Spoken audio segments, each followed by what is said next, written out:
Everyone, I am a musician and I'm here at my church, and I just want to show you really quickly what is on my guitar pedal board. So first and foremost, this is a large Gator Frameworks pedal board.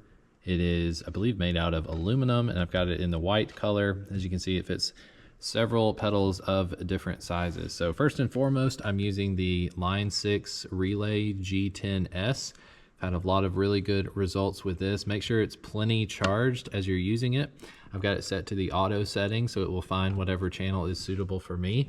Essentially, whenever I'm ready to play guitar, I can just push my finger down, pull out this little device. This plugs into my guitar, whether it's acoustic, electric, or bass guitar, and I can play wirelessly. Now from there, that goes out into my Ernie Ball volume pedal, and with the volume pedal off like this, I've got my Boss TU3 tuner plugged in so I can tune up my guitar whenever I want to. And then when I'm ready to make noise, I can turn on the volume pedal. And then from here, we go on a journey. I've got several different things plugged in at the moment for electric guitar, like the blues driver. This is the original BD2, just meant to give me a little bit of gain, light overdrive. I don't push it too much, especially with the Boss pedals, just get a little bit of crunch in there and I'm good. This is a delay pedal from Donner. It's very simple. It's just called Yellow Fall. These are kind of my go-to settings, what have you, but I just want to give it a little bit of some analogness because we'll get to the amp in just a minute. From there, I've just got a basic reverb. I say basic, but it's actually really thick. This is Mini Universe M Vave. I'm not sure if I'm saying that right, but it's been a really good pedal. It's got a lot of different parameters you can set, like for a hall or a spring or a plate.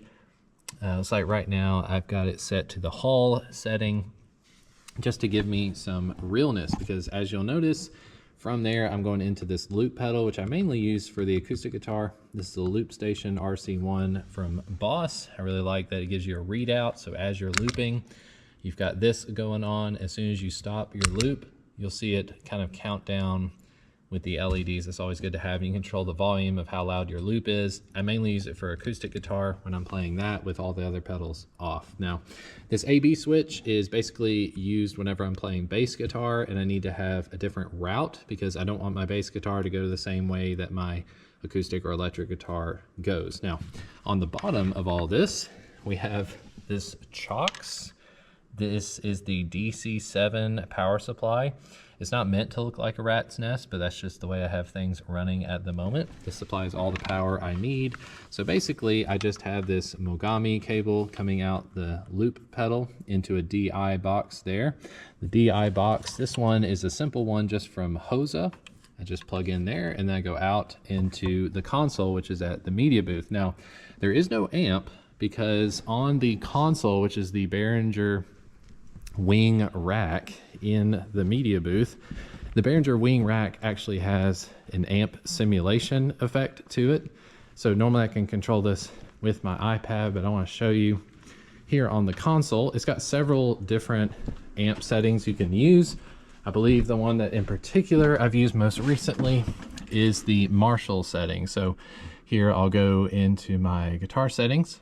It says acoustic guitar, but I'll go through here, and yes, so this normally when I'm playing the electric guitar, I will go through and turn this on, and then when it's on, I've got this meant to be kind of like a Marshall rock guitar amp. So this gives me plenty of distortion, and like I said, that's why I have the delay and the reverb pedals plugged in, because when I'm using this amp simulation, I'm very dependent on the sound coming through the speakers and the monitors and the in-ears, because this is my amp simulator for when I'm here. I don't have to lug my amp back and forth from the church to my house. I just have everything I need right here on the amp.